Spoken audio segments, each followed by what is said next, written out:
ইনশাআল্লাহ। যারা প্রতারক, যারা বিশ্বাসঘাতক, যাদের কথা কাজে মিল নাই, এদের সাথে কোনো সম্পর্কের দরকার নাই। এদের জন্য আল্লাহ একাই যথেষ্ট। ঠিক কিনা বলেন যুবকেরা?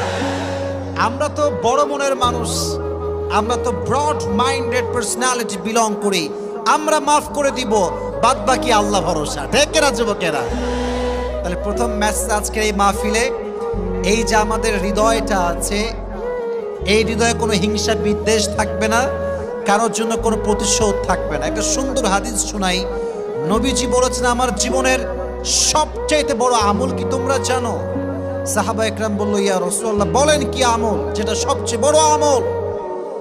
নবীজি বলেন, কোনো তাহাজ্জুদ নয়, এটা কোনো দান নয়।